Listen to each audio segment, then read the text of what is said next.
Hi everybody, this is godsgirlg. Thank you so much for joining me today. For those of you who are new to my channel, welcome. And for those of you returning to this channel to watch this video and you're not already subscribed, I'm going to encourage you to do so by clicking the subscribe icon below. And if during the course of this video you hear something that you like, click the thumbs up, comment below, or better yet, share this video with someone who you feel could benefit from this information. With that stated, let's get into today's discussion. Everyone has a past. All have sinned and come short of the glory of God. The longer we know Christ, the more we come to realize that all sin is spectacular when compared to the plumb line of God's holiness. But it's not enough to recognize and regret our sin. To leave it behind, we must learn to hate sin. The story of Lot's wife, found in Genesis 19, is one I can first remember learning about in Sunday school class. Now, we are not given the name of Lot's wife. She's always referred to as Lot's wife. However, according to Jewish tradition, her name was Adu or Edith. You may remember her too. She raised a family in a city known for its sexual depravity, had to be physically dragged out the city to avoid its imminent destruction. But she checked her rearview mirror, and just like that, she turned into a pillar of salt. Now, many have speculated on why Lot's wife looked back on the city of Sodom and Gomorrah. But one thing's for sure, that look back cost her her very life, and a place in my book among the bad girls of the Bible. Now, when we look at her story a little closer, her brief story has much to teach us regarding the dangers of looking back to a past that God saved you from. So what is the story of Lot's wife? She, of course, was married to Lot, and Lot was Abraham's nephew.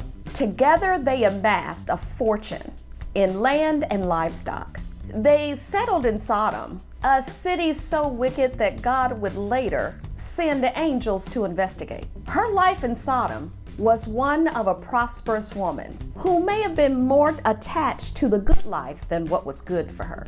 Now, there is no indication that she participated in the sin of the city, but her story implies that she tolerated it. Her heart could have been possibly divided. She hated the sin, but loved the comfortable life that she had in that city. The story of Lot's wife opens as Lot encounters God's angels at the city gate. He implored them to stay at his house for the night. But later that night, a group of men, angry as they were, came to Lot's house, trying to push their way in. They demanded that the guests be released. Now, the Bible does not reveal what Lot's wife was doing at the time, but I think we can safely assume she was terrified. Now, of course, Lot tried to bargain with the crowd, but the angels of the Lord pulled Lot back into the house and told Lot, his wife, and daughters to leave the city immediately because God's wrath was coming. The angels warned the family not to look back as the city was being destroyed. But what does the Bible tell us? Genesis chapter 19, verse 26. But Lot's wife looked back, and she became a pillar of salt. Why did she turn back despite the angel's warning? Now, we may not know the real reason, but something caused her to stop, pause, and take one more look. As a result, Lot's wife is remembered less for who she was, which was a wife and a mother, and more for what she became, a pillar of salt. There is a lot of speculation on why Lot's wife looked back, but I think the theme here is that when we look back on our past for the wrong reason, there are consequences. So I want to talk about 3 reasons why we might look back and what could be the cost. We might look back because we're more familiar with sin than we are with salvation.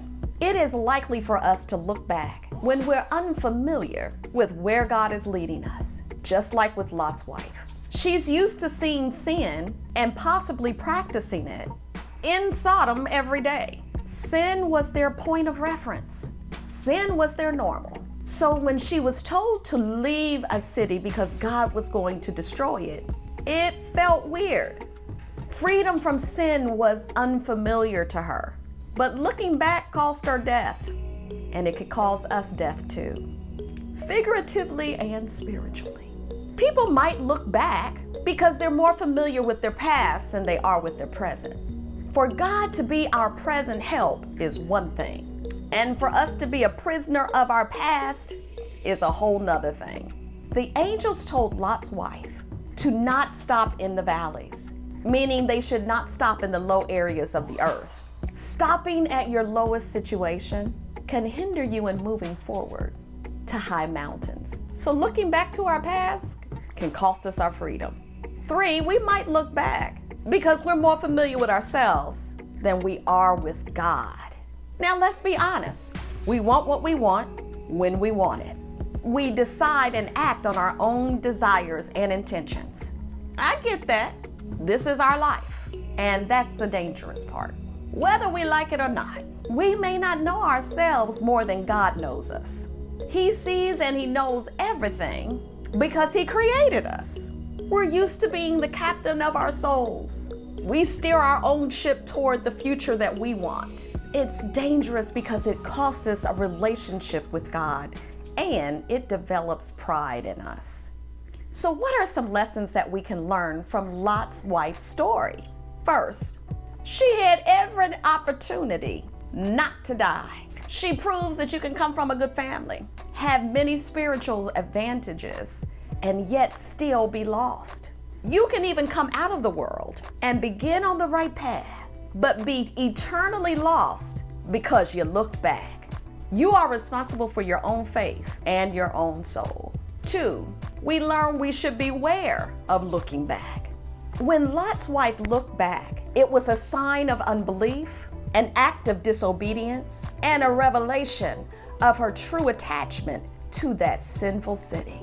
It is a lesson that we must constantly work on our behavior, changing our actions, and checking our affections. Now, there's also a lesson in Lot's wife's punishment.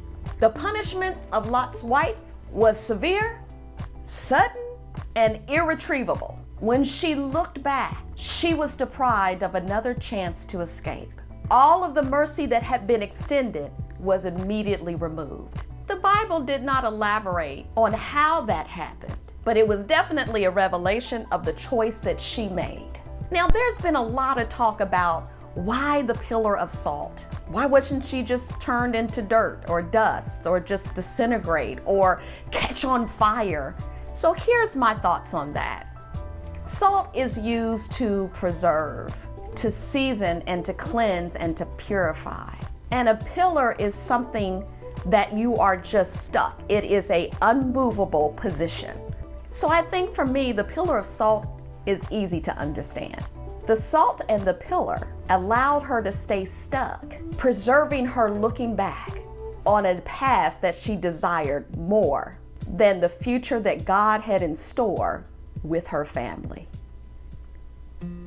The cautionary tale of Lot's wife has something in it for all of us to consider, and its lesson is very clear.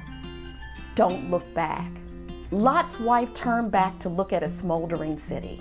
Because she was clinging to the past, she was unwilling to turn completely away and accept her new future that God had in store for her. Are you looking back, longing for your old life, while trying at the same time to move toward God? Is there anything in your past that God is urging you to let go of? You can't make progress with God and move toward your future if you're trying to hold on to pieces of your old life. Seek out God and His mercy. He will help you to turn away and find a new life with Him. You just have to listen. Thank you so much for joining me today. And don't forget to subscribe, like, comment, and share. Bye.